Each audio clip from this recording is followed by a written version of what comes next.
Oh shit, in with the new thing. Dark as a motherfucker, color of my moon ring. My mind digital, always stay focused now. Steady, dry, heavy, but this my favorite go around. Love it when it's showtime. Pump the adrenaline, feeling like a kid again. Pass me a mescaline, nigga, I'm a man now. No more pants down, no need for gloves now. No more mask out, grind to your bones show. Foolproof cash route, do it for the fam. I'm no. Yeah. You ready? Grumpy OG, Hannibal Heck, editor, ass eater. We got a special guest today. Yeah, man. Special guest. Not only is my dog. Yeah. Not only is the real Puerto Rock. Oh my goodness! Not only is he super important to the culture, he made time for us, which he promised me he would, and he did because he's a man of his word. All the time. Some people know millionaires, some people know billionaires, but my dog's a skillionaire. Puerto Rican.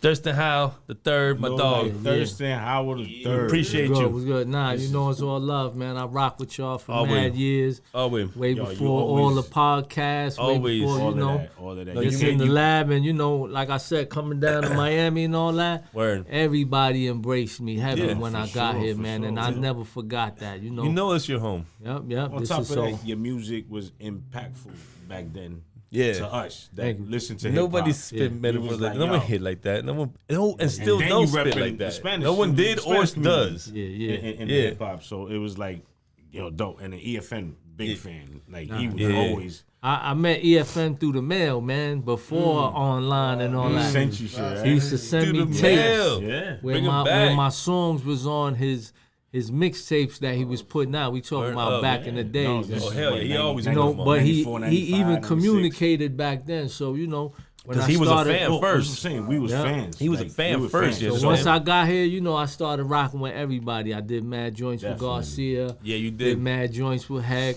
Yep. Did mad joints with Soulfly. Yes, sir. Did mad joints with Pedo. Pedo, it's my dog. So it's hip hop, man. So I go wherever hip hop is at. Before we start, because we gonna talk some shit. That's why we love. We don't say we do interviews. We just talk shit and we bring my dog up. But we do kind of do interviews sometimes because we love to ask about your history because we want people to know the importance that you bring to the culture. You understand? Like people just think I hate when people are like, oh, he's just another rapper. No, stop, rapper. Don't stop with that one label thing. But one thing, and this is real petty. You know what I mean? I'm Puerto Rican. And that's tu sabes. No, there's a house of Puerto Ricans here. I just have to say. I love you more now. You got a lot of knives in the building. A lot of knives. This is going to be something petty. Don't drink while I say you might spill your beer. You might spit your beer out after I say this petty shit. Oh, I'm going to hear this. I see. No, it's my dog right here. He knows that. I show love every time. All the time. I ain't never going to be mad at you ever in my life. But here's some small petty Puerto Rican shit we'll put to the side. Real quick. I'm reading your bio. I'm like, this motherfucker's impressive, you dig? And I'm like, damn, I love this motherfucker. And I already knew a lot of this info, but of course, some I didn't. He went real in depth with it. Real dope bio. And I get to the bottom. He's like, y'all made tracks with all these stupid list of names. Stupid list. I'm like, mad motherfuckers. I saw G, Garcia, obviously. I see Pedo. I see our Mission. I see everybody, all my dogs on there. I didn't see Heckler on that motherfucker though. We were just talking about it's just that. like that. I can't wait till I get to the studio. Didn't I just say that about that list? I said everybody get mad when their name ain't on the list. I said that soon as I walked in today. I got the tracks. I got the tracks to put. We was in the studio as my man. You know what? When I go home tonight, I'm gonna add Heckler to the bio, just to make sure. But if you do, I'ma glow like a motherfucker. I ain't gonna lie. I promise I'm gonna add that in because you the man. You know what I mean? It's just respect and love. It's respect because it takes nothing to add it in. It's nothing. You know what I mean? If it's not a difficult thing, then cool. Not at all, man. If it's not difficult, fine. Because look, also you on a platform, you are somebody, so I need to be acknowledged that I know this person. You know what right it is? It's because he meets. Okay, from what I'm watching on Instagram, and the dude's moving around from city to city. He's making moves. Obviously he meeting a lot of people. So when all these people read his bio, because he's so enriched with history, you dig? This is a library right here we're talking about. So dude's gonna go pick his brain or read his bio or listen to his music.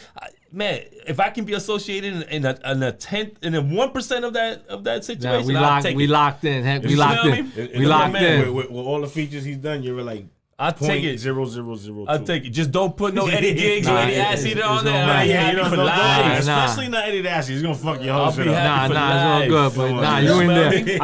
I think the song never came out either. That was probably one of the reasons I ain't added on. I think he could have put one on a mixtape. I think I remember him doing something on the mixtape. The one we did with Me, You, and G. You know what I'm saying? That's what I think he put on the mixtape. It's all love. I ain't nah, but about, y'all all grinding, man. Like I said, it's nothing for me to do or add on. It's nothing. This family, regardless, That's man. nothing. You know what I mean? It was dope. It was petty though, because he brought it up. I'm telling you, like you said about that. Nah, but love is love, baby. Love is love. It's crazy. So now back to Benny. Nah, just because since you came out here, like you was just automatically a genuine love, and that's the real shit. Cause like you know you there at that time was like people knew you, like they know you. They was like all over, and you just gave everybody love. Yeah, super humble. You know, humble and real, and hungry in the motherfucker too. But That's me, man. That's me, man. I just being myself, man. You know, Miami is my home as well. Yes, definitely. You know, because you see my whole family here, so it's not like I came through as a tourist or something. I was well grounded. You a know, lot of us didn't know that. You know what I'm saying? But Yeah. finding out the history and your story, we was like, oh man, he's been out here forever. yeah, He nah, know I've these been shits. back and forth all Yeah. my life out Yeah. here. But when my last original time here, Brooklyn, I though. wasn't a known artist. You know what I Right. mean? So coming back as a known artist, I was better- treated felt better. differently. Oh, yeah, right. even by my family. You know, everybody gave me a little extra love at this point. So Of you know, course. me feeling blessed, I only know how to give it back. Right. Because if you know, if dudes would have came at me sideways, then that's No, of that. course. But that would have That's been the the energy energy you that had. I would. Yeah, exactly. I'm with Exactly. that. So Right. so I was only getting love, man, and that made me want to give it back like fully, you know. Right. And I'm talking about the whole Miami. Yeah. Look, When I started doing my events and everything here, the way I see Miami have my back, right. you know, like I always said, when I'm in Miami, I rep Brooklyn, I rep New York. But when I go to New York, I rep Miami. Because everybody always see me like, oh, you a Miami dude. Yeah. Yeah. Well, And out I here- never had out a here, problem that's what with we that. would say. You know what I'm saying? Yeah, like I And went we back know recently, you Brooklyn, and but somebody whispered when I walked by, "Oh, watch out, them Brownsville niggas." I'm like, and I turned around and said, "Yo, I'm a Miami nigga." You know what I mean? But just Word because up. it's love, you know, I rep both shit. places, man. That's dope. That's dope. That's dope. But for those who don't fucking know, I've seen him super consistent ever since I met him. You know what I'm saying? Mixtapes, right? Albums like crazy. 10 albums, my man. We're rocking over here. Yeah, I'm a You know what it Kicking is? them out. 30 something right now. I did 5 albums during the pandemic. That's crazy. You know, I dropped over 150 music videos. I'm probably sitting on 20 right now that I'm gonna just be frisbeeing. It's ridiculous. You know what I mean? Yeah. So it's just work, Always been man. grinding, man. Let's That's get. it. Can we start real quick with something else? With like, okay, so I already read your whole bio already, but I already knew this. You know, co-founded Low Lifes, right? Which when I talk to people who don't know shit about it, or they know the name but they don't know what the culture's about, what why it was even started, they just think it's a gang, and I'm like, I never looked at it like that. Like it's a gang. On your bio it says that. It says it does say gang, right? Yeah, I So mean, the initial then you way started as that. It started as grimy, straight griminess, robbing, Yeah, stealing, yeah. kicking in the door. And you Low know. Lifes, it just goes with the street shit. It's just hard. But it didn't relate to it in that way, like a Not even put the derogatory polo in thing. the- It was the No, it was the games. polo. the It polo was joint. No, I never know. about What being I'm a saying, low no, life. of course. Correct though. Yeah. But if you never explain it, and so it Yeah, can nah, sound a lot like of people would it think can it's coincide with the LOW. streets. Yeah. Word. But you know, when I became an artist, man, you know, I had a big transition in my life after suffering a bunch of consequences for my actions and things like that. Right, so right.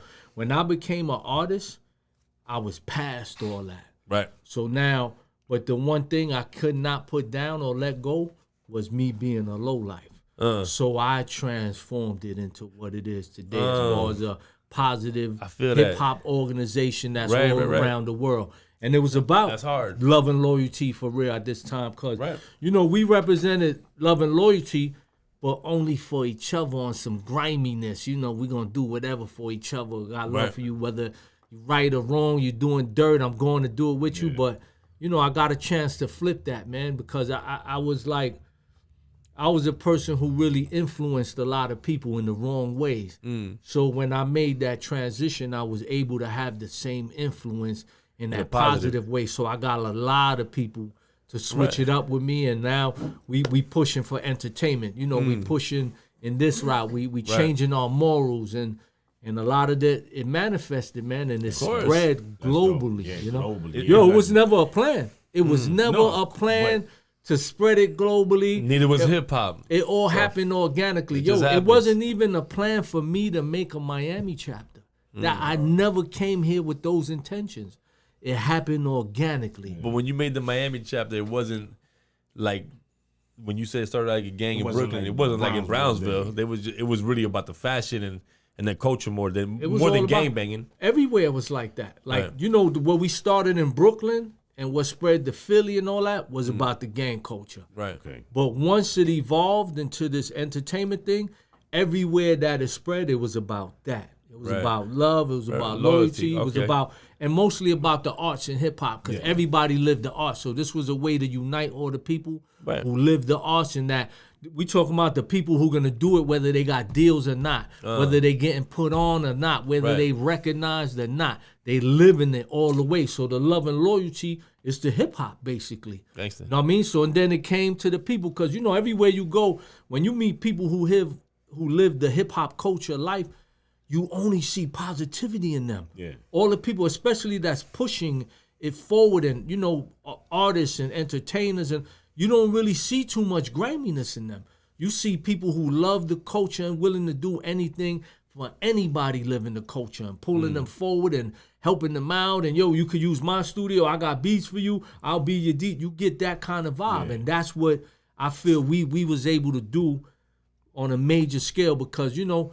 I look at us like we're the next, not level, but the next generation of like, with the Rocksteady crew was, Zulu Nation. Okay. We're like the third component of that. You know what I mean? And I get that. But we're past, present, and future, and continuously growing right now, and multicultural. Yeah. You know, to me, that's real important. You know, we accept everything and everybody. So, and that's why the expansion is what it is, man. No, and the crazy shit is what was going on with the whole gang when it started out and shit, to have Ralph Lauren backing you up and like being like there, like that's ill. But I believe of the movement you did. But that's also because Ralph and the company see the man I am today. Yes. And they're not judging me by the man I once was. Correct. They see the direction. They see the positivity that you brought we're moving. To like when you know, I know they monitor my social media, and you see me with my family. Yeah. With my children, my grandchildren. So you could see the kind of lifestyle I live now, and I'm not promoting nothing negative. I mean, my music is entertaining. That's what. So it's like, you know, it might be it's gonna come okay chorale, it might be a horror movie, whatever, but that's entertainment. What is it? What is it, Eddie? Corazón de cabrón. Yeah. That's my shit. Like this motherfucker. Every time someone say something, I say Corazón de cabrón all the time. Now saying that, and I follow him like Thirstin. What's the meaning behind that word cabrón? Why Puerto Ricans get mad when you don't know them and you say, "Oh, hey, cabrón, what's up?" You know what I mean? Mad. What's we the really why? Explain this, but I mean, there's three different versions. I of grew up in a black community, so more understanding black culture and way of things. I didn't fully get to absorb, you know, as a maturing man to know. But from what my understanding, from what I've heard from a lot of Puerto Ricans, even in jail and all that, a cabrón is somebody's fucking your girl, and you know about it. Yeah, and you know about it, and you still fucking with it. You still fucking with it. You know, like you just pretty much a fucking. And that's why you could be a cabrón too, because a bitch could the be worst pussy you ever could be, pretty much. But also, cabrón is a bastard. Yeah. And it's like you don't have a father. It has a couple of meanings from my understanding. You know, if you go to Puerto Rico and you just around family, you just around a bunch of Puerto Ricans, but ones that you're close to though. You know what I'm saying? Y'all get drunk, you start talking, That's how Puerto Rican stuff. Oh, yeah, cabrón, Yeah, una yeah. cerveza, right? But it's also like a term. That's like we say, hey, you bitch ass nigga. You know what I mean? Exactly. Yeah. Exactly what it But is. that's how we was in but Puerto what it Rico means is that's what it means. You heard the breakdancing crew out there, Time Machine? Nah, never heard of it. But they you know, big. We went out there, and I'm over He was here. in that crew. Don't lie. I wish I was. You got Time Machine's t-shirt. And we was rolling with what's it called, the Buddha family. over here. Yeah, I know about Buddha family. Yeah, I know about Buddha family. Wow. No. Tell you stories about that. That whole weekend, I was like this. Holy shit! But I just came out and said cabrón, and they looked at me like They didn't like that shit. it was like, yo, don't say ever. that shit. It was, But don't you see, ever because say they don't that. know him. Don't you ever dig? say that. That's a diss from Like, hell when Puerto you don't Ricans know get them. mad when you say. I said Fuck yeah. word. I said, oh, I'm sorry, I'm Cuban. It's I bad. Yeah. I know speaking. I know speaking Yeah, Spanish. depends how you're saying it, what level tone, who you're talking to. They- I'm talking yo, to my brother, the my room cousin. was- the room, you hear people talking know over what I here, mean? and then when I said cabrón, But if you say it with a you heard mean crickets. ass tone, you mean like Nah, it's only you can only We speak a fighting certain out this way with motherfucker. certain people, man. Like Yeah, I don't I joke. realize I don't that. joke with everybody either. You know, I don't. Right. I don't definitely Yeah. call you out your name No, because for you sure, know for sure. I just just didn't I know believe that in was respecting that. everybody, man. And that's why they respect especially if you. I don't know you, man. I correct, won't even correct. play with nobody in that Yeah, sense. no, man. like I wouldn't have stepped up to somebody and say, yo, what up, punk motherfucker? What's You up? know, like Oh, the shit. like You don't do that, but like the suck my dick. Oh yeah, no, I don't. None of that, Yeah, none of yeah. I seen niggas get stabbed up for Kidding that me? shit. Like Word up. that's really not a joke. No. Your mother. Oh, that's Like, yo, I be yeah. seeing the rap battles on TV. Oh, They be yeah. talking about mothers, kids. everything. Yeah. Like it's up for There's grabs. no way I You could can't do do that. that rap Yeah. I shit. could not Nah, do that. I watch them motherfuckers. I watch it a lot, though. Listen, at You my don't see- age right now, I'm No, not no, with no, none of no. that. No, them things hurt. I told like, you that. yo. Word.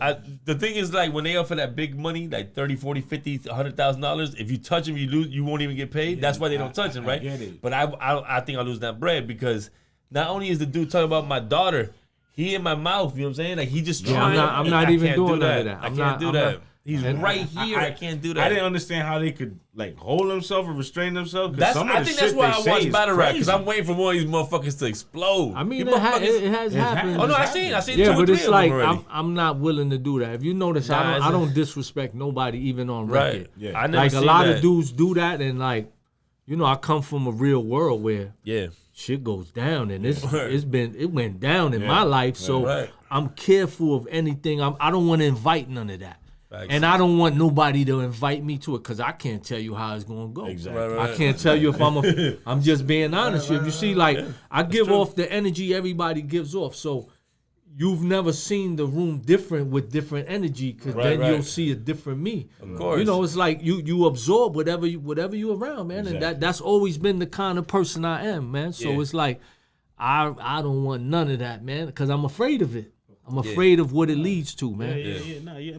That's already done. You know what I'm saying? Yeah, It's nah, just- but it's still real. It dwells. It's real. It That's dwells why in you a gotta motherfucker. Try to be Yeah. away from it as much as possible and don't get yourself in it. You know? Yeah. Yeah. That's Nah. it. But he It's right just though. hard. No, Sometimes it happens. motherfuckers It happens. just bring it Sometimes to it you. happens. Yeah, no. And Nah, you're it like, happens. I ain't Exactly. come here for that. And then he got to show you the old Thirstin. You know what I mean? Don't bring that out. Just say. Nah, I'm a positive man, so I never yo. seen you nothing but positive. I ain't gonna yeah, lie. because that energy usually never circles back around to come talk to me about nothing because of how I maneuver through life, man. Right. And it's like most of the times I'm not putting it out, so I don't deserve it. You know, karma is real. So Yep. karma is when you applying it. Karma is real. So karma works in both ways. It works for the good and for the bad. Yep. Yeah. I'm constantly out there working for karma in a good way.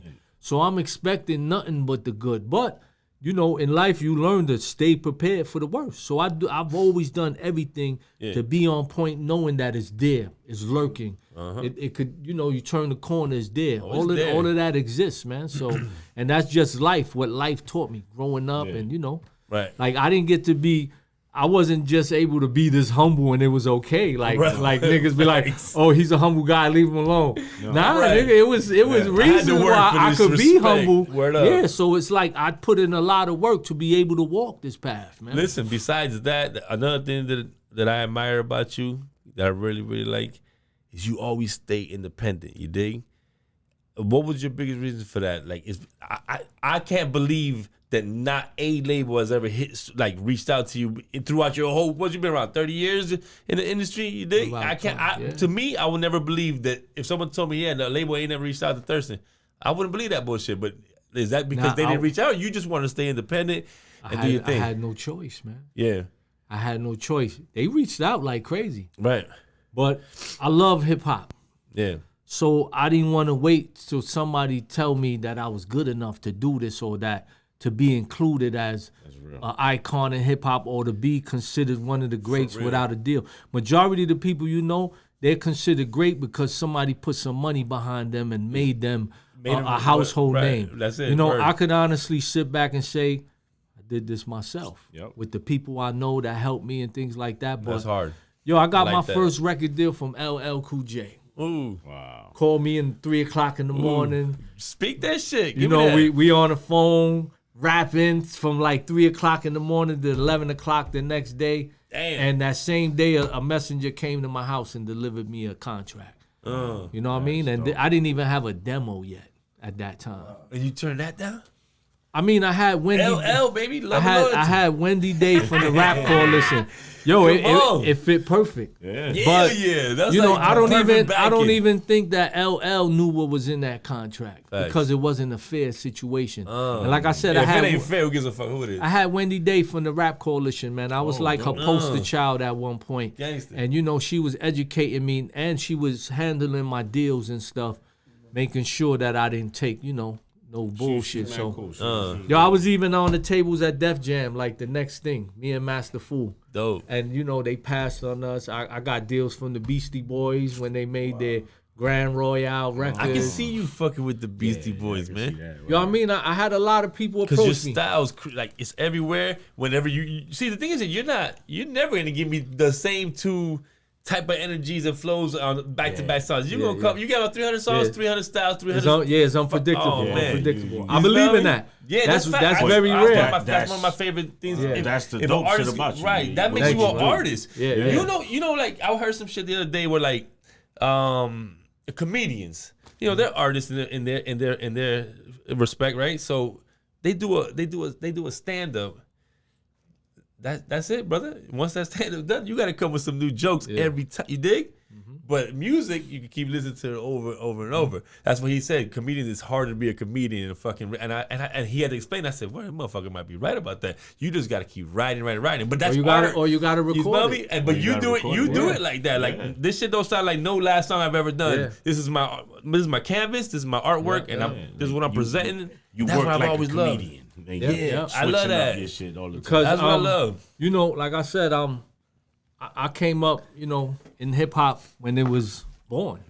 So I got to see everything and everybody come through the gate, and I got to study everybody who was at the top. And the one thing I always respected and admired was originality. Matter of fact, that was one of the rules of hip hop. You had to be original, not biased. I have spoken by I got another question since you said that. Let me finish. Yeah, so when you're done, I gotta that's ask why you something on else. all my own stuff, I have to be original, even from myself. Facts. From what I've done, I have to break new ground to show that I'm a true artist. I really came here to do this shit. I don't only paint in red. I came to spit. I could do what you could do, what you could do, what and you better. That's how I look at it, because it's an art. And I'm a competitive dude. I don't have to be disrespectful. No, give me 5 dudes that are your friends, but I'm going at all y'all because I want to be the best. And I always come in, and I learned that, to prove the best, you got to get around. That's why I used to come around y'all and say 5 songs. I'm not coming to y'all studio to do one song. You know why? Because these dudes were grinding. Their grind was so serious. I wanted to make sure that I was a part of their grind. Every time they put out their stuff, I'm on it. So when they're pushing their stuff hard, they're pushing me. We love you. I did the same thing with Soul Flop. 5 songs. Yeah. So that way, when you pushing your stuff, I know your grind is that serious that I'm not coming to do one song. A song, man. That's 20 minutes. But at the same time, everybody's style was different, and I absorbed. He said nobody ever came in the studio and said anything like that. Let me do 5 songs. What we doing? He go, what we doing? I go, I don't know. You tell me. We doing at least 5 songs. I said, yeah. I looked at G like, yeah, we good. Let me get my motherfucking. Get your mind right. I just worked 14 hours. I'm ready to ride. I remember falling asleep in the chair and all that. Because we there for hours and hours. That was real though. Yeah, that was real. That's hard. That's what I've always admired about you. You've been consistent and you work your ass off. And it's not that you're just putting out shit. You're saying something. You got projects. You got stuff to talk about. This is hip hop. This definition of hip hop, right? It's what it is. Because you've seen it all. See, my comment when you said to graffiti, word. To DJing, no, we'll go right. I was going to go to like graffiti for 1 second. I just want to tell a comment since he said about everything, the diversity of it. Remember, when we grew up in the best era of hip hop. Don't be mad at us. You know what I mean? It's just what it is. So when I came up, there's more, but let's just say there was 40 rap groups. Let's just say soloists, two-man groups, or even a whole group like Public Enemy. Just to say there's 40. That was 40 different styles. Yeah. Imagine there was 40 Big Daddy Kanes. We would have been like, what the fuck is going on here? 40 Public Enemies, 40 Dots of 40 anything. I would say I say that because today, and I hate to make 50 today. My G, they all sound the same. You have same to flow, sound same the same beat, now. same flow, same beat. But even back then, they made the attempts. Like when Public Enemy came out, there was a group that tried to mimic Public Enemy. But there were rappers that tried to mimic. There was that's a the group. word. What's his name? What's their name? Right? They didn't get. Some of them couldn't coexist. Some of them did. Some of them did. I don't want to say names, so I don't want to be disrespectful to some people. But there was other people copying people's style to trying to emulate them. You know how I know? Right. That's how the word "bite" came about. So that's why I know that the facts is right. I understand. There's always someone trying to duplicate because that's a lazy motherfucker. Oh, this motherfucker fresh. I'm gonna sound just like him. Oh, he got the blueprint already. Let me follow Word up. This is the blueprint. Or sometimes it just be the heavy influence. People can't. I understand they that. They can't even control themselves. Pun was influenced by G-Rap. G-Rap, 1000%. But hold on. You can hear it in his cadence. We all know that. We grew up with that. Yep. But tell me Pun didn't do his thing on his in his way. Pun did the way you're supposed to do. You get influence and you take it to another level. Like, I could say my heaviest influence. Remember, I studied the entire game. Facts. But my heaviest influence had to be Wu-Tang. I'm a New York nigga. Wu-Tang spoke our language of a street New York nigga lingo style, everything. So I don't disagree. Maybe when I first started, I had heavy influence in sounding like Wu until I developed my own style and became Thirstin. You know what I mean? So sometimes you gotta give credit, but it's not like I stuck to it. Exactly. You know what I mean? I created my shit. You're supposed to. You're supposed to. Listen, my favorite was and favorites and influencers. Big Daddy Kane, Public Enemy, and after that, Prodigy was my favorite rapper. Wow. I could take a mix of all them, and and no one in this room can deny any of them three motherfuckers. What I'm saying is, I just took a mix of all those, put them into my fucking memory bank, and then I spit the way I spit. But I love with the intent of trying to murder it like they murdered it, just not the same way. You know what I'm saying? At the end of the day, you gonna be murdered, but just in my way. You know what I'm saying? But that's my influences, you know what I'm saying? Always, but I don't have to rap like Kane. No one can rap like Kane. You know what I'm saying? Shout out Kane, man. That's my dude. That's my dude. Oh Big my Daddy God. Kane. My favorite, you know man. What I mean? Yeah, so nobody and murdered, I call Kane the blueprint of Brooklyn. Because he was the blueprint where everybody had to follow. I remember going to Kane shows where he used to let Jay-Z come out and close for him. Stop it. That's hard. Stop it. Was he spitting? Jay-Z was spitting that fast? Yeah, but he was murdering it. When Jay would come out, like I said, Kane would let Jay close his show. After his show, let him but not even a full performance because Jay didn't even have songs out yet. Right. So Jay is just coming out freestyling, spitting verses, but shutting it down. Shutting it down. I went to the Apollo for New Year's Eve in 1990. And I remember that was the first time I ever seen, because I knew about Jay the whole time doing the other songs with jazz and stuff, but that's when I seen Jay actually moving on his own, rolling with Kane. You know what I mean? And it's tremendous, man. That's a good look, rolling with Kane. You dig? Yeah. That was like, come on, that was the Brooklyn blueprint for rappers is Big Daddy Kane. I fucking love Big Daddy Kane, man. Nah, hey, let me tell you. Brooklyn got it too, man. So real quick, I know you did, and I know you did shit with numerous motherfuckers. How'd you get to the Shady? How you met Shady? Like, was it like strictly on some music shit, or you already knew him? Like, nah, it was through music. Once again, it was through Wendy your Day. style. I don't want to cut you off, but because your style and his style, they can coincide on a track like so dirty, like. It just because the way you spit metaphors, where he spit, you know what I'm saying? Like, yeah. You don't spit the same. Obviously, he has his style, but it's just together, like two murderers on one joint. You know what I mean? Like I said, sound crazy. We were put together by Wendy Day once again from the Rap Coalition. She put us together to be like a battle team to represent the Rap Coalition for the Rap Olympics. And when Eminem got picked up and signed and all that, right. I was there for all of that. You know what I mean? We was in LA. We was on the Wake Up Show. So now I say, as far as the coincidence of us sounding alike or having the same kind of, right. We were all influenced by the same dudes.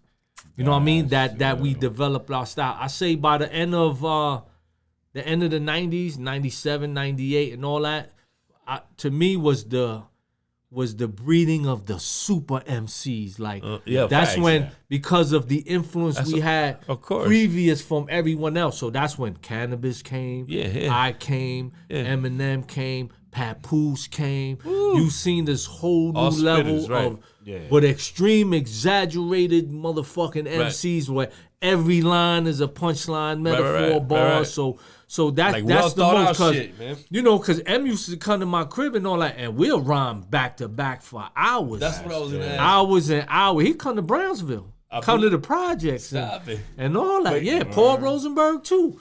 Paul Rosenberg come, and we talking about 1 o'clock in the morning type shit and all that. So they hanging out and we rapping.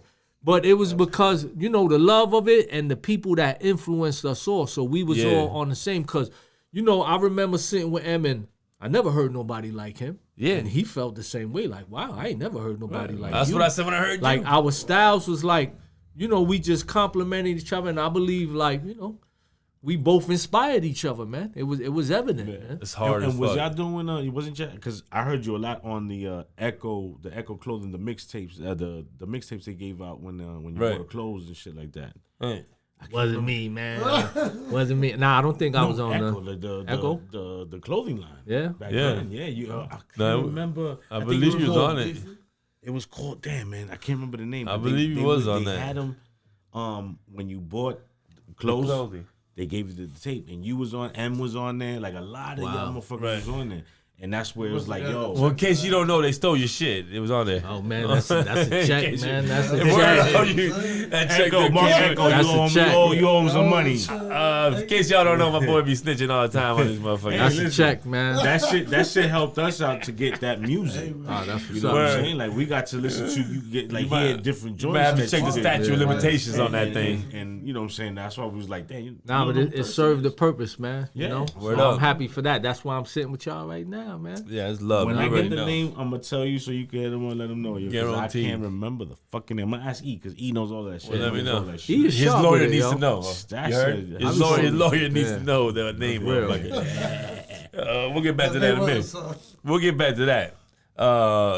So, like, my bad. So I just want to know, like, when you started rapping, who was your first like big time motherfucker that, like, I don't want to say that put you in the game, but like kind of like, you know, threw you in the studio? Like, who was the biggest motherfucker, the first motherfucker that you ever fuck with? You know, not the biggest motherfucker you ever fuck with. What name did you know, said, yo, Thirst, I'm gonna take you to the studio, you'll lay this shit down. Someone had to have seen you, because you didn't just wake up and, you know what I mean, and just jump up in. Yeah? Me. Me. That's real. Remember, I was when I started rapping, nobody believed me because I was on the street doing the dumb shit. Facts. So when I was saying I was a rapper, niggas thought I was up to something. Right. So nobody let me come to their studio. Nobody gave me no. You gonna set us up and shit. Word. So it's like a lot of people like, this nigga ain't rapping. Oh shit. But the first one who used That's to like, crazy. I went to the studio on my own for the first time with my first song. I went to record at Make It or Break It Studios in Harlem. Right? And I remember my first time ever in the studio, I paid for studio time. As soon as I finished my session, the engineer paid me to get on one of his songs with his artist. Oh shit. Real shit. That's So and then after that, I probably went to the studio twice, and I realized that I need my own shit. I can't be going back and forth because every time I listen to it, I want to change something or fix something. Right. So after that, I bought a 4-track, and I started working out on a 4-track with a turntable in my bedroom. I even painted my whole bedroom black just because I bought a 4-track, just to get the vibe. Yo, it used to be crazy because I'm gonna get dark on these motherfuckers. Yo, I used to have mad dudes in the room come to record, and it'd be girls sleeping in the bed and all that. In the bedroom. You know what I mean? But real shit. But the one dude who would always come and rock with me at the time and come record on the 4-track and all that was Sean Price. My dude. You know, I be going to the store to get me a 40. And, you know, I run into Sean P. He already got songs on the radio. He already got videos out. And I'll be like, yo, son, I'm upstairs recording, man. Come fuck with me. He'd be like, all right, I'm coming right now, son. I'll be up there. And he would come rock with me on the 4-track. But honestly, I was saying this recently that no rappers in the game really helped or co-signed me or ever gave me a push or you know, the feature help I needed. And does that put more of of course, a grudge on the thing? Not a grudge, but it put more of a battery. Not even a chip, because I'm like, no matter what, I'm gonna be standing right here. I'm gonna be standing right here, right next to you, doing the same thing, same acknowledgments and all that, without somebody putting me on, signing me, or you know, I mean, I feel a pride because of that, because I'm one of the few self-made dudes in the game. Word up. Who I never had a record deal to this day. Yeah. You know what I mean? I had all kind of single deals, one-offs, but most of this is my grind, man. Word me up. just grinding, me loving the culture that much to where I never took no for an answer. And that was the final thing. Ain't nobody gonna tell me no. I can't do. Nah, man, I'm gonna do this shit. Even when people didn't understand my music in the beginning. Cause you know I'm this serious dude, but I was making all these comedy raps, and even niggas in my own hood looking at me like, "Yo, who this nigga on the song, rapping like the rapping Duke?" You know, I was turning into a character, but this is what came out of me naturally. Yeah, but nobody got it in the beginning. Yeah, nobody. I got it, and I said, that's because you ain't know me.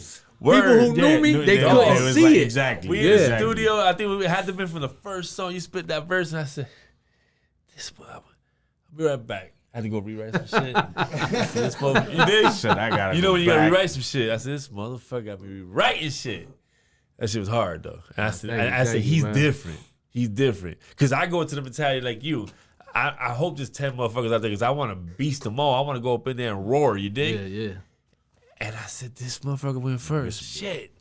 You know what I'm saying? I always go first, too. No problem. Shit. I need some time. I'll be right back. I'm going to change some shit. Yeah, that's crazy. Give me one of them things, Eddie.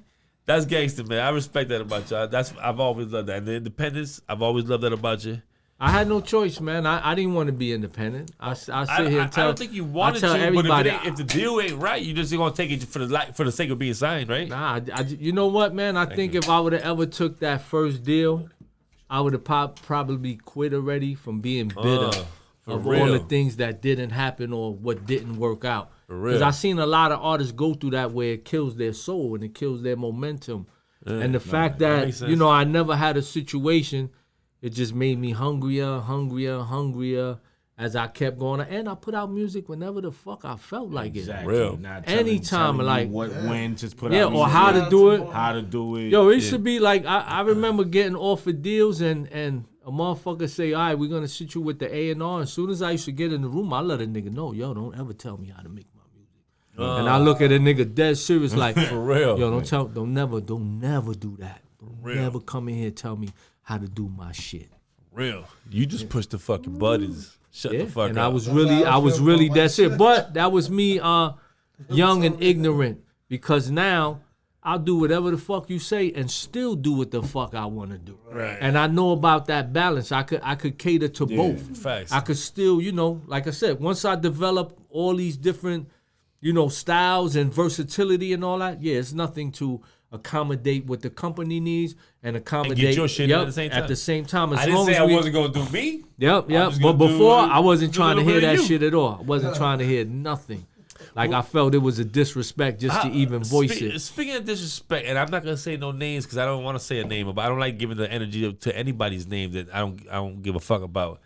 But you got this, like these younger motherfuckers in this generation, and it ain't all of them because I like a lot of young motherfuckers. I respect hip hop. Period. I don't care that you're young. Most of them ain't really hip hop. I don't care that you. Hold on, I'm talking about the ones that do the due diligence. What I'm saying is there's still young motherfuckers out there with the disrespect talking about older MCs, older producers, but that they looking dusty and not, looking like ain't shit. Better than you're a young nigga. Don't let me get at you. So I know who you're talking about. yeah, I don't want to give his name that power, and it doesn't really matter. What do you feel about this? Anybody in this culture, which none of them do their homework, none of them know shit from shit. Dude, how many questions we ask these young bugs? I always ask stupid them, shit like the Slick Rick? elements? Anything, 5 elements. Just I give give 5 me elements. I 5 let him slide. elements. Give me 5 2. elements. They can't. He can't give me the one. dude a rapper. He can't even say MCing. That's horrible. But anything, Slick Rick? Who that? No, they don't know nothing. What I'm trying to say is, how do you feel about that disrespect? Because the thing is, like, I don't even want to say anything stupid against these little kids. They're ignorant. I understand. I mean, they're gonna receive the same disrespect when they get to the age, right? Because they're not establishing themselves. Karma, once again, is gonna come gonna play them a around. visit. I like that answer. If they're lucky enough to have a long enough, to flourish, you can never disrespect the pioneers and the founders that made way. Even if some of them didn't, monetize off of it the way others did. They still laid the platform to be a springboard to others. They gave you their styles, their techniques, their image, their blood, their blood, sweat, and tears. They gave that to you for you to benefit. You can't look that in the face like that and disrespect it, because karma will knock at your door and be like, oh, remember when you shitted on it? So now when you take that fall, it's going to be even harder because you said some dumb shit like that. So I fucking know what I mean? I think it's real stupid. It's just disrespectful. And if you call yourself, what's crazy, or put yourself in the hip hop. You know what's crazy? It's like hip hop only gets that fucking heel. I'm gonna tell you why I feel like that. They don't make fun of they fucking heavy metal artists and none of that bullshit from the 80s. Them motherfuckers is praised still like a motherfucker. Mm-hmm. Sports motherfuckers get praised. Hip hop gets the bad rap. Look, but it's for the reason culture, why I say that, though. Jordan's still the best, right? In everyone's fucking eyes. Majority, right? Mm-hmm. Dude was making $3 million in his fucking peak a year. $3 million. He paved the way for y'all motherfuckers to get $50 million. For LeBron to get that 50. You smell me? Yeah. You gotta pay that respect. But like you were saying, hip hop though. But it's only people who you're only talking about the rappers, not the people in the hip hop culture. Right. The ones who live the culture and Correct. follow the culture. Correct. They know all the shit that they supposed to know. Exactly. Oh, no, they live it right. accordingly like a religion. None of those. Yeah, but that's what I'm saying. No. Those are the rappers, man. Those are the ignorant rappers. Those are the fly-by-night dudes. Right. Them dudes just looking for a quick buck to make it happen, but they don't live the culture. So a lot of times, to me, they don't count. I count this like a religion. This like count. Church. Yeah. So the congregation, you got the choir, you got the pastor, you got the altar boys, the dude who get the ofrendas, and you know what I mean? The abuelita who has the basket. Yeah, so it's like I look at hip hop from that perspective. So some of these dudes, like, hip hop has a lot of components as far as the evolution is concerned. Yes. You can't even take away saying that it's not hip hop at this point. It's just not. Hip-hop. Yep, it's just not our way of understanding it or living it. This generation has their own translation of a lot of things, even fashion, style, language. I'm not saying everything. It's not hip hop. But all I'm saying is that, see, I got kids that age, so I get to see it through their eyes. I do too. I get to understand. I get to understand it to a sense of. I remember one day my son told me, there's levels to this mumble rap shit. He told you there's levels to He told me there's levels to it. I said, there was garbage, trash, and sewage. And sewage. But I got to see it through his eyes. I got to understand it because I heard him out. I listened to what he was saying. Okay. And I listened from his mentality, from his generation of coming in. Okay. And things like that. You know what I mean? What's the deal, baby? I like seeing you, man. But that's where I learned to understand and and not be so, not critique it so much because it's their time. No facts. When it's their time, correct. They have the right to do it in their way. Just think about when hip hop. Yep. And how? Right. There you go. I was just about to say this. Yep. That's all you gotta remember. Now without our parents could say that because hip hop wasn't invented then. We grew up in hip hop. And then we know hip hop. We are not the 40s that our parents were 40. You understand what I'm talking about? We are not that. We know our music. But we were sampling their music and they was upset about it. This is true. They just said it was trash what we was doing. They just didn't like rapping, period. My mom was like, that's never going to work. It's never going to work. Right. Come on. But hold on. When our parents were 40, looking frail and shit, they wasn't listening to what we listened to when they were growing 30. up. Exactly what I'm saying. Even the culture, everything that they lived back in those days, we grew up in a different time. Our hip hop keeps us young. As long as we stay in tune with it, right? What I'm saying is kids can't say, you don't know about this shit. Motherfucker, no. you. We know about this shit. That's your dumb for them to say shit's that. garbage.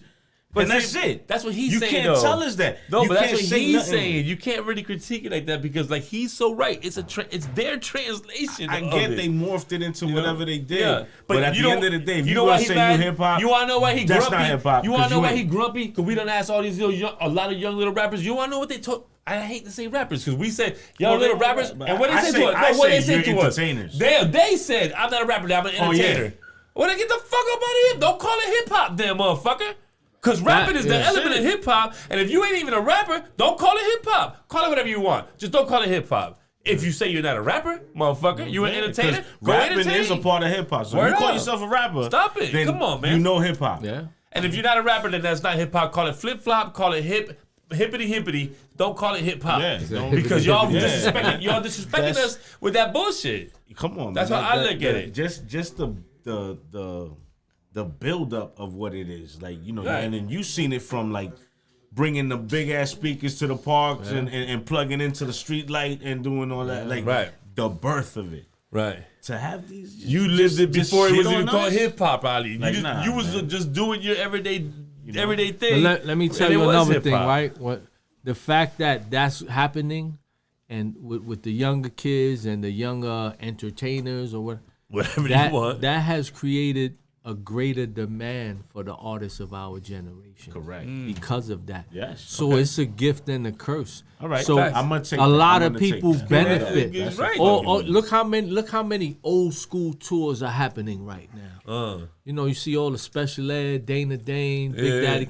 I love it. They're prospering because of this, because of the need for it, and the fact that it's almost non-existing, that style of it. Like, it's not old school. It's considered classic hip hop at this point. You know what I mean? Because it's going to continue to evolve. Right.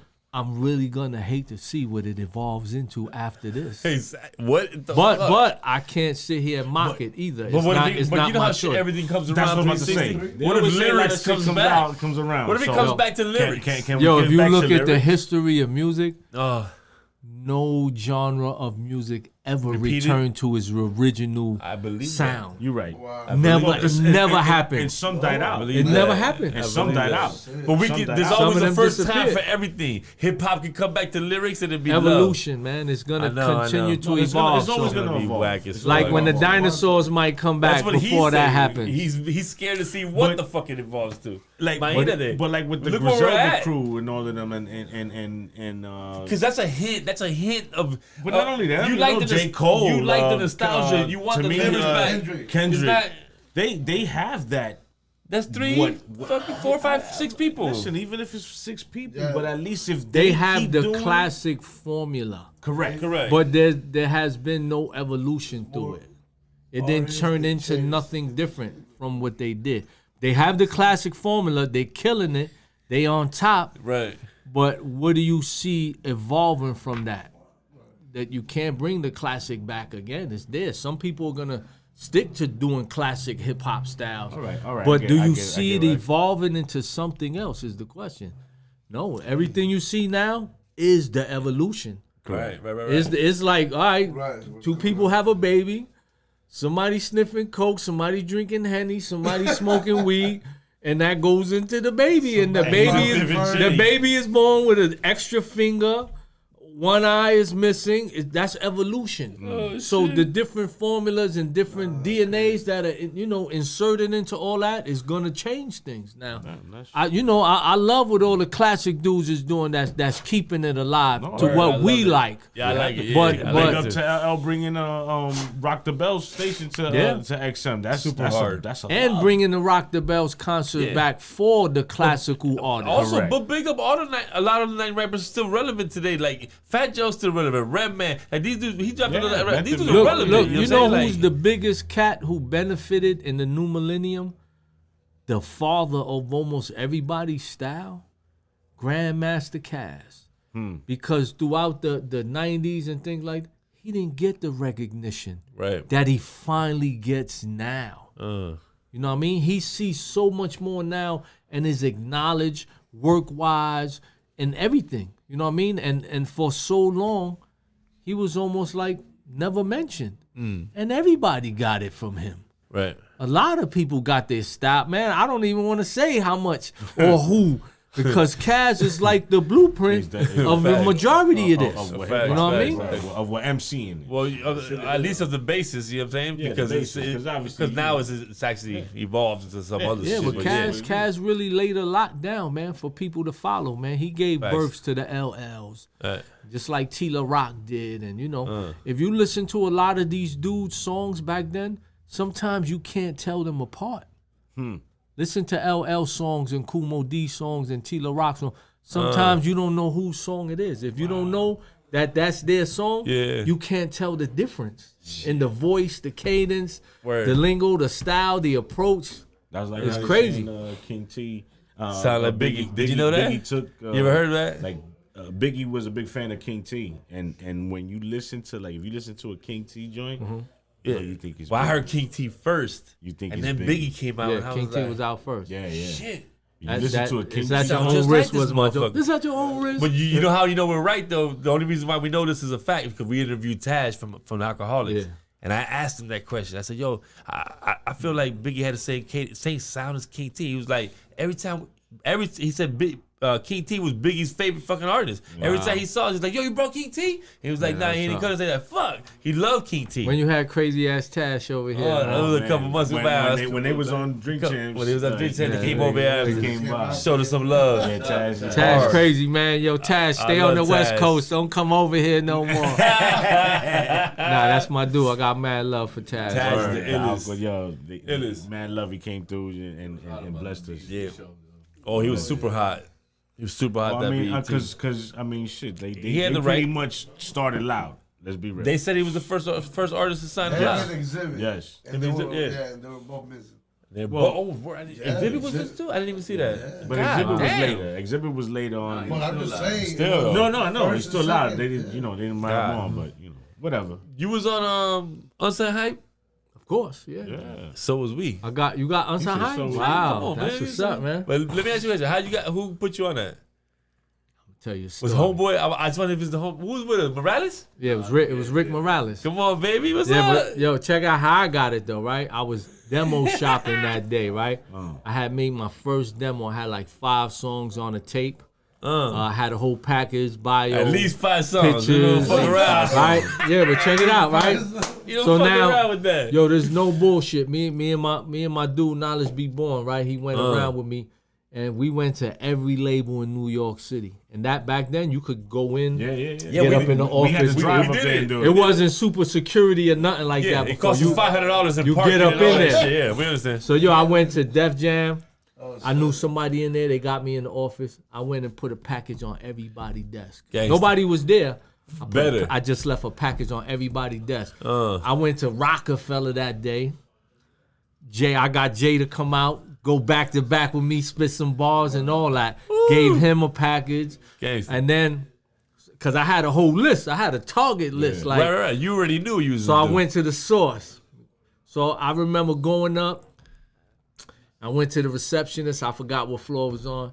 And I asked her, who does the unsigned hype column? Word. She said, oh, so-and-so. Do you want me to call him? Yeah, call him. So she called the nigga, right? He opened the Riggs. door and he came out the back. Soon as he came out, I started spitting. Then he said, "You got it. You got it. Don't even worry about it. You got it. You got Oh, it." that's hard. Straight right there. And then I hard. gave him my That's hard. package. That's hard. And then Like I got that. the unsigned hype. That's But hard. I spit straight bars. I didn't even introduce myself. I just let him have it as soon as he came out the door, man. Nobody would do that today. They in the crib uploading fucking shit, sending it off from the house. Yeah, nah. No They footwork. don't know that You grind. dig? They don't That know hunger, footwork. the hunger was for real, That's man. for real. Because I was out to prove a We point. went to Drove to label New to York. label. You got it as the group or solo? The group, it was the group at that time. That's we went hard. we went to the shady What office. year? What year? Damn, I don't know. Like 99, It was- 2000? nah, it No, was because the like album 03. came out. It was the 50 Cent Right. cover, but Wow. it wasn't 50 Cent. it was the 50 Cent cover when he had the bulletproof on. That's when we went. Yeah, but Don't you remember going to Shady Records? Of course, we saw Riggs there, but it wasn't No. Unsigned Hype. It was something else. But it wasn't. No, I'm not talking about Ray. I'm talking about when we went to the Shady office. Remember he had that fucking picture with the whole it was every country in the world, and all and how much he sold in every country. Wow. Eminem, fucking diamond in fucking in Iceland or some shit like that. 13 million in fucking Greenland. Yo, it was. He had like 4 diamonds and 4 That's different crazy. No one's fucking with that list. Yeah, that's Ain't crazy. nobody. I don't give. You can say it because he's white. I don't give a fuck. Nah, I love Eminem is the Shady. truth. Nah. Eminem is the truth. Stop! Yeah. I say it all the time. People Yeah, argue he's with the me like, truth. what Nah. the fuck else he got to do? I think Like the I fuck? said, I done shared hotel rooms with He the him. I done truth, hung man. with him. I done walked around Brooklyn flat broke, me and M scraping up money to get a bottle to go in the studio.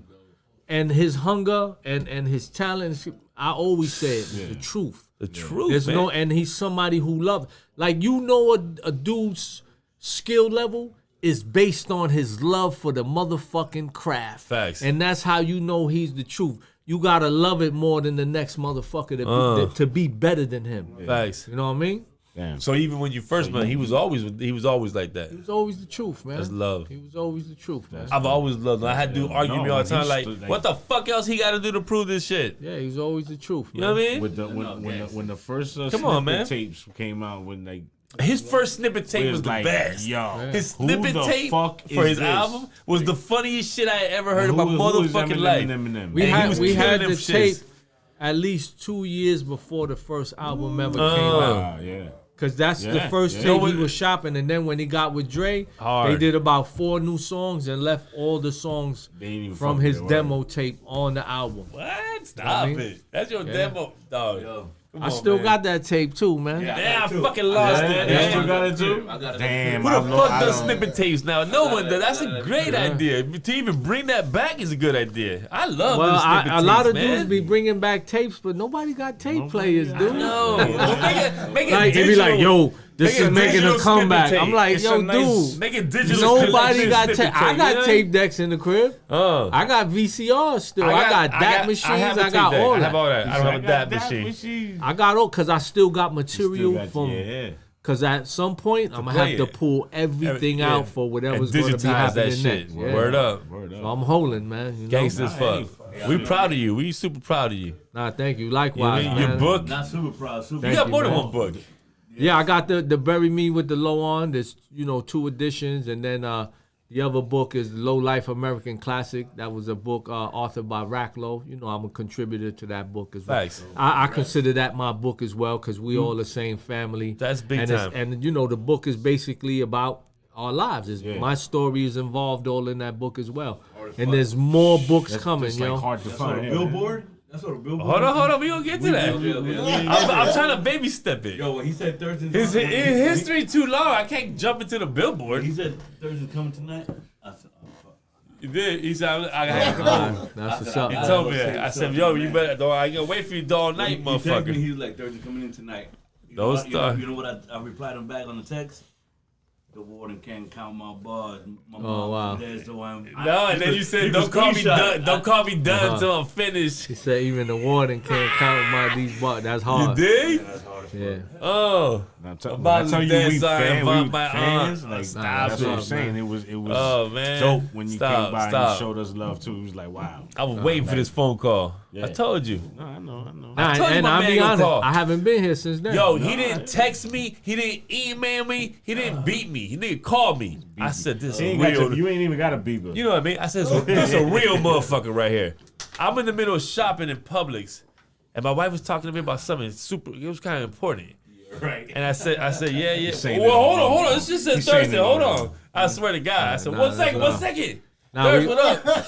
We got to shoot. We shooting this Sunday for D-Soul and Bogey. We doing that video, me and Box Low. So, I came down to work that. Plus, go to the beach with my girl on Saturday. You got to enjoy sunbathe and all that. And, come see my family. All my family's still out here.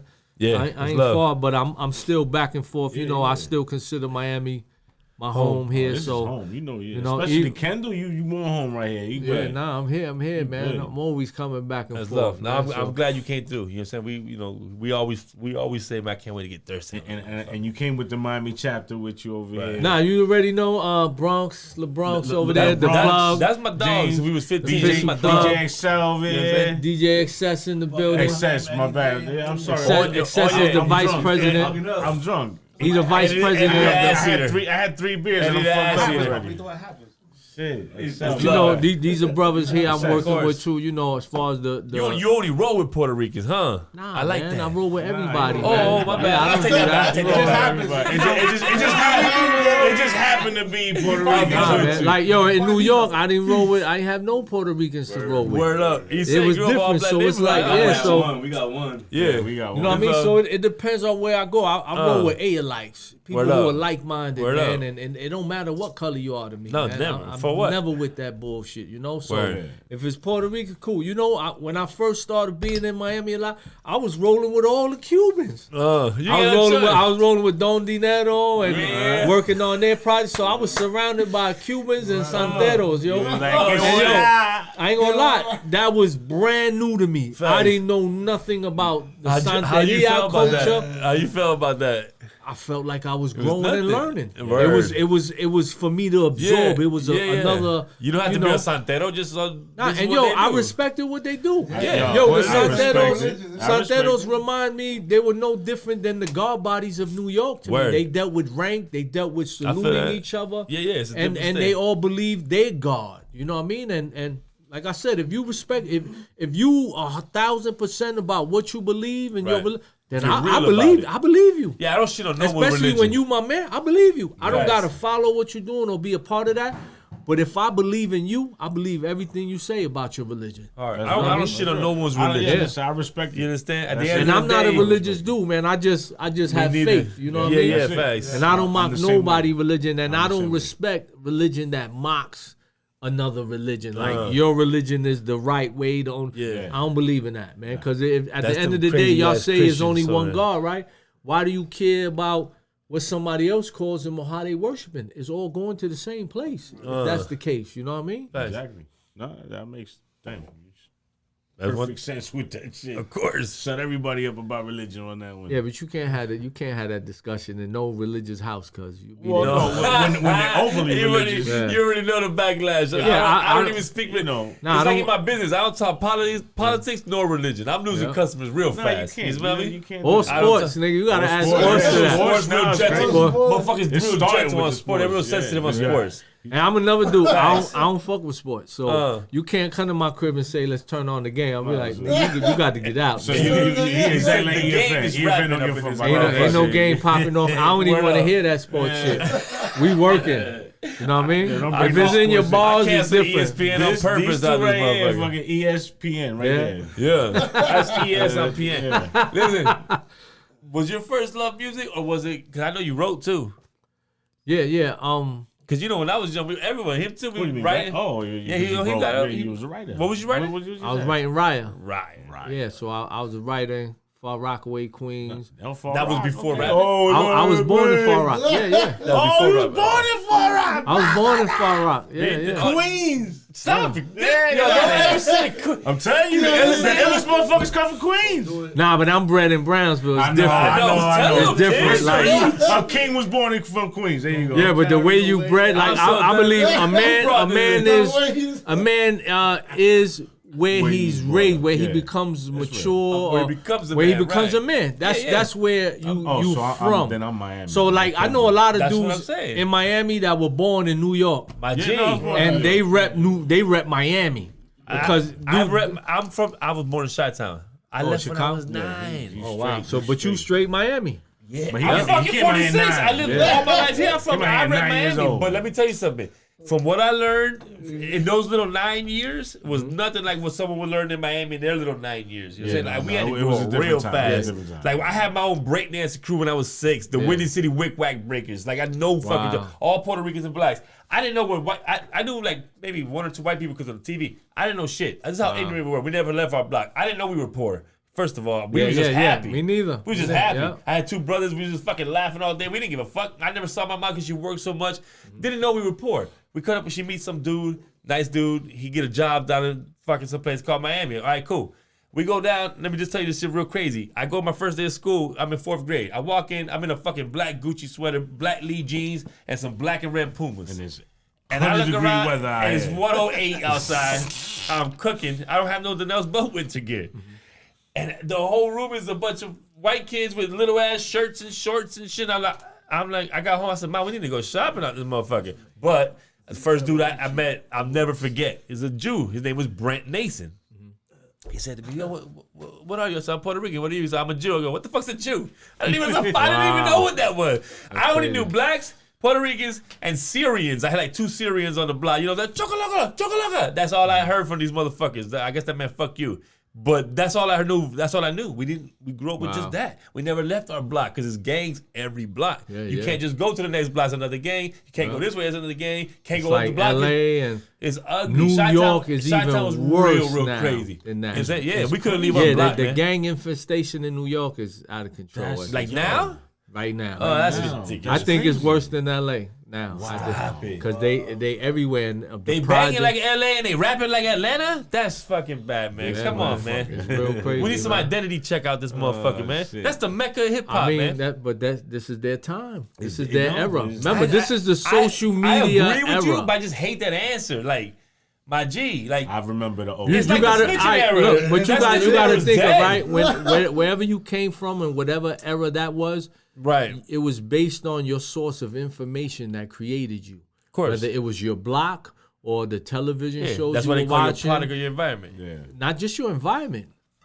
Just What's being broadcasted into your subconscious and correct. your conscious right now. Right. Social media is for controlling the mind. Yeah. Yo, society is totally different because of social media, and then the pandemic on top of it made motherfuckers retarded right now. Like it's a whole different world, man. We ain't never been through that None shit. of us went through that shit. Yeah, but it's like social media is really like everybody just clout chasing. Do you think if you had social media back in the 80s and 90s, you would have just been a super duper star? I think I'd have been in jail because the fuck I was doing I'd have been in jail faster. But just like what they because you know everybody's broadcasting what's going on. I remember one of my dudes recently that's said, dry snitching right there. yo, one shit. of my dudes recently said to me, yo, imagine if we was rapping in the 80s and all that. Like, you know, like we got it now. And I'm like, nigga, we'd have been in jail, nigga. Like, we'd have been with all these, everybody with big jewelry and all that around in that time. Word. Nobody would have been able to control themselves as far as the way the Brooklyn way goes. I believe and the it. kind of dudes we was rolling with. Yeah. Everybody was a victim at everywhere we went. No Like, matter what. the robbery sprees and all that was out of hand. You rob everything you see along the path. Shit. So when you start robbing on the train, you start in the last car and you make your way all the way to the first car. It was really like that. So to be It's a in day's those work in 3 cars. We out this motherfucker. It's good shit. Thank you, man. There you go. But back to the graffiti, right? Word. You know, I came to Miami, been back and forth since the 70s. When I came in like 82, I came out here as a graffiti artist. And right now, the museum... 82 was your first year out here? Nah, 75. Stop. Nice. We've been in that house since 1974. My cousins lived in Woodwood In my when it was grandma's the Puerto house. Rican ghetto, not the Woodwood you but see the now. same grandma house you come to was the same house I've been coming to Are since the murals still on 5 it now? years old. I think I saw them on the house there. is gone. No. Yeah, the house is gone, man. So they already had that plan. Yeah, the house is gone, man. That's But yo, it's a good thing. But like I said, you know, when I came as a graffiti artist, and right now the Museum of Graffiti in Miami, That's big. That's But big shit. they credit me as one of the main dudes who brought graffiti to Miami. That's from back then. crazy. And that's from the research they got from all the writers, the old school writers. Yeah, they and didn't all just that. hear it from just you. They didn't hear shit from me. Word. They called me to let me know. Hard. Like, That's hard. we credit you as one of the fathers, especially of Wynwood, that brought the art of graffiti in you know, the hip hop style. and you said you to can him. send my check to. Nah, you know what I love about it the most? First, they used to have my picture up in the museum, you know, like a back in the days picture, and then they moved the museum to another block, and they took my picture down. Stop it. But they put the picture of my grandmother's house and the mural of my grandparents, You'll take that. saying That's- that you know it came from this house, from Thirstin, and that's even more beautiful to me. That's a blessing. Because now my grandparents are in the museum. Word up. That's you know what I love. mean? And from what they tell me, shout out Alan Kett. You know, he's the founder of the Graffiti Museum. okay. Yeah, so he said this section of the museum never comes down. It never gets changed. What? Because it's the history of graffiti in Miami. How could it ever be changed? And honestly, Right. I'm the first piece of the history of graffiti in Miami. That's love. So, That's you know, love. That That's blew, big. that blew my Graffiti mind. artist myself, that's dope. I got some Yeah. goosebumps right now. That's That's crazy. hard. I didn't know that. Yeah, man. The way you Deep. just broke that down. Woo. But you know, I did everything. I'm a breakdancer. Yeah, all the elements. So, you know, I hip-hop. started breakdancing in Miami. People Right. don't know that. No, I ain't bring that from New York. I told her there's a big old breakdance started scene here in the breakdancing from 80s, Miami. man. I started Huge. I knew about breakdancing, but I didn't start until here, when I was living here in like 83. Wow. I had a crew in Wynwood called the Latin Rockers. My brother was part of it, a dude named Pinocchio, Harold, Gooch, 8-Ball Vic. There was a lot of dudes who went to Robert E. Lee Junior High. I went to Robert E. Lee. You went to Robert E. Lee? I went to That's Robert the E. Lee. opportunity son. school, baby. Yeah, Let's so get I it. went there, and you know, a Damn, lot you of was the a real dudes. bad kid. You was Robert E. Lee? I was one of the, you My know. mom wouldn't let me hang with your motherfucker. Nah, but it was like we started a breakdance crew here, and Oh, that's gangster. next thing you know, shit was history, man. That's hard. And then you know, I just my mother was in jail. That's the reason I was in Miami. So Okay. I just was waiting for my mother to get out of jail so I go could go back. back to New York and You know, didn't like it in Miami at the time, or did you? I'm a New York nigga, man. Word And up. then I see, couldn't. yeah, it's it was different. it was. You know why? What it was the most? There wasn't no hip hop nowhere like New York, and I was just a fiend. I wanted to be in everything hip hop, the music, all of that. You know what I mean? You wasn't getting it no place No, the way wasn't. you was getting it.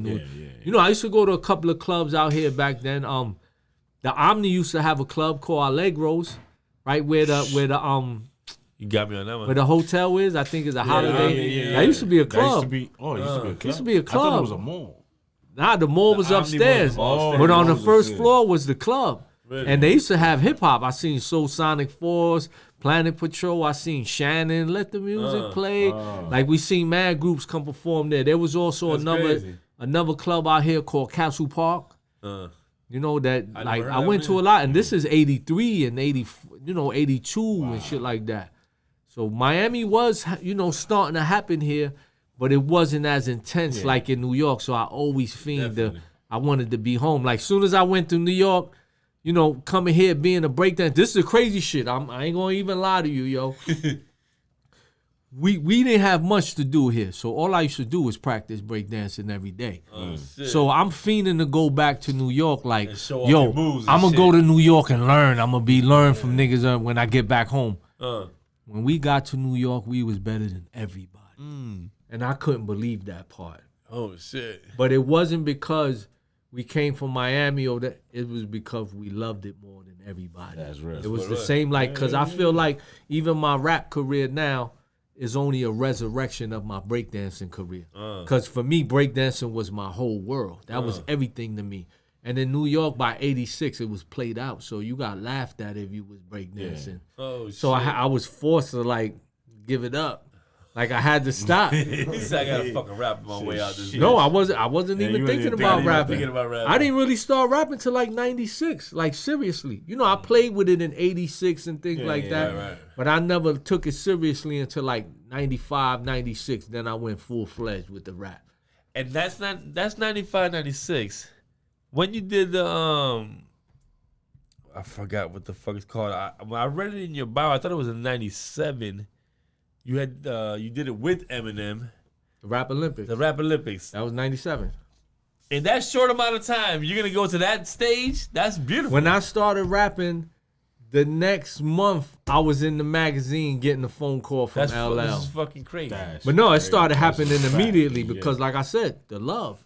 Yeah, my love was so intense. No, you was everybody's acknowledging it. I'm going everywhere to let you know I'm here to rhyme. I'm here to battle you, your man, whoever else. You got, motherfucker, right? Oh man, I went through this. But in the Rap Olympics, what were you doing? What was your job specifically?